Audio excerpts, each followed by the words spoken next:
여러분 안녕하십니까? 세상의 모든 사건, 사고를 나름대로 파헤치는 B급 PD의 사건 수첩 지금 시작합니다.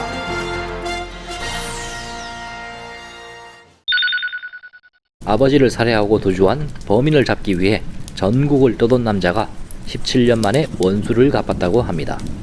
19일 펑파이 신원 기사에서 20년 전 중국 윈난성의 한 마을에 발생한 살인사건에 얽힌 기구한 사연을 전했는데 2000년 8월 27일 윈난성 자오퉁시 전숭현의 한 마을에서 살인사건이 발생합니다. 당시 9살 소년이었던 샹밍첸, 샹씨는 동네 개울에서 친구 장쥔과 돌을 던지며 물놀이를 하다 시비가 붙었는데 그 자리에 있던 여동생이 도우려 하다가 졸라 맞았다고 합니다.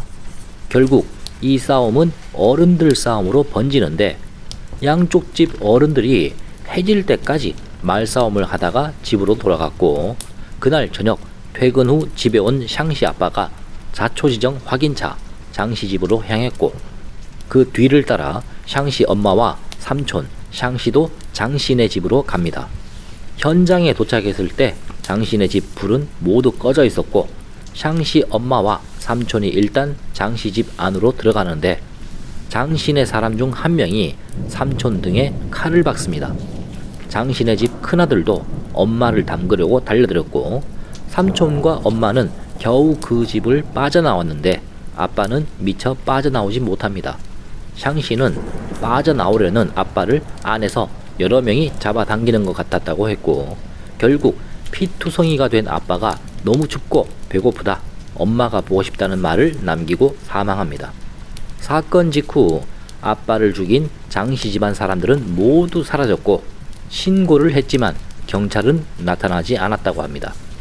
다음날 법의학관이 아빠를 부검했지만 대충 급하게 수사를 마무리 짓고 경찰이 장례비 1,000위안을 지원해 줄 테니 일 크게 만들지 말라고 합니다. 샹씨 아빠는 가슴과 목, 종아리, 아랫배 등 모두 18곳을 찔려 사망했고 가정은 풍비박산 났습니다. 결국 샹씨는 10살 때 학교를 그만두고 가족들은 짐을 꾸려 마을을 떠나게 되는데 아빠를 죽인 범인을 잡으려고 샹씨 홀로 전국을 이잡듯이 뒤지며 17년 동안 범인을 찾던 중 2017년 드디어 아빠를 죽인 원수를 찾아냅니다. 샹씨는 범인이 푸젠성 나난시의 한 공장에서 일하고 있다는 제보를 받았고 공장 근처에서 사흘 밤낮을 잠복하고 결국 범인을 잡았는데 범인은 이름을 바꾸고 결혼해 자식까지 낳고 잘 살고 있었습니다. 샹씨 신고를 받고 출동한 경찰은 범인의 신원 확인이 어렵다고 했는데 주민등록 말소 때문이라고 합니다.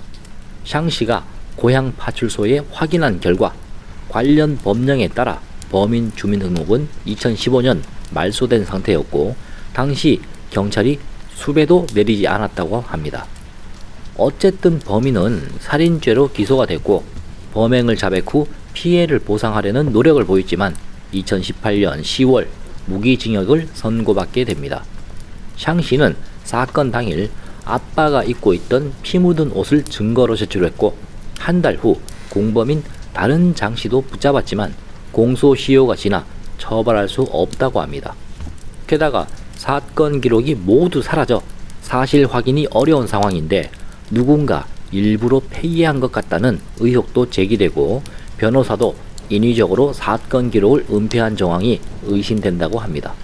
당시 현장에 바로 출동하지 않고 범행에 사용된 흉기도 수거하지 않는 등 부실 수사로 짐작되는 경찰을 은폐 주체로 의심하고 있으며 논란이 일자 자오퉁시 전숭현 공안부는 18일 공식 위챗 계정에 누군가 사건 자료를 고의로 파기했다는 의혹에 대해 관계 부처가 사찰 중이고 규율 위반 적발 시 법에 따라 엄중하게 처벌할 것이라고 밝혔답니다.